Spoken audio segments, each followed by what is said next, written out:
আমি কালকে রাত্রেও এখানে আসবো বলে ঠিক করেছিলাম। তো আমাদের এই পার্টির একজন গাবাই বলে এখানটাই নওদায় আমাদের পার্টির কাজকর্ম করে, তাকে পাঠিয়েছিলাম। তখন যে আহত হয়েছে সে অপারেশন থিয়েটারে ছিল, ফলে কালকে রাত্রে আর আসার সুযোগ হয়নি। আজকে এলাম, এখনো পর্যন্ত শুয়ে আছে, ঘুমিয়ে আছে। যাও, তাদের পরিবারের লোকরা আছে, তাদের সঙ্গে কথা বললাম। তারা বললো যে মানে আর বিপদের বাইরে আছে, এরকম বললো আর কি। তবে যে চিকিৎসা করছেন ডাক্তার, ইচ্ছা আছে তার সঙ্গে আবার কথা বলার। তো আপাতদৃষ্টিতে মনে হয়েছে যে বিপদের বাইরে আছে, মানে অন্তত বেঁচে আছে এটুকু স্পষ্ট হলো, মানে আমার জ্ঞানে আর কি। কিন্তু ঘটনাটা অত্যন্ত নিন্দাজনক। ব্যাপারটা যে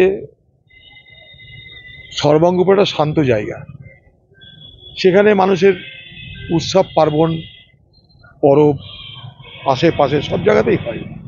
পাশে শ্যামনগর, তারপরে সর্বাঙ্গপুর, এসব এলাকার মানুষ একে অপরের সঙ্গে মেলামেশা, খুবই ভালো সম্পর্ক এদের মধ্যে। সেখানটা একটা তৃণমূল নেতাদের, তাদেরও কোনো প্রোগ্রাম থাকতে পারে, কিন্তু গাড়ি নিয়ে যাবে, রাস্তা তো সকলের। সে রাস্তায় মিছিলও যায়, সে রাস্তায় আহ, মানে ধর্মীয় অনুষ্ঠানের শোভাযাত্রাও যায়, রাস্তা সকলের, সেখানে পেঁয়াজের গাড়িও চলে, সবই চলে। তো সেইখানটায় তৃণমূলের নেতাদের গাড়ি যাবার সময় সবকিছু খালি করে দিতে হবে।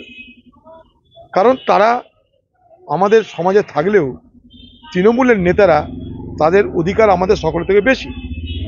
তাই তাদের জন্য রাস্তা খালি করে দিতে হবে। খালি করাতে রাস্তা দেরি, সঙ্গে সঙ্গে চলেছে গুলি। মানে পুলিশের কাছে, পুলিশ অফিসারদের কাছে সকলের কাছে আধুনিক অস্ত্র থাকে বলে আমার জানা নাই, কিন্তু তৃণমূলের নেতাদের কাছে সে ছোট বড় সব অস্ত্রের কোনো কমি নেই।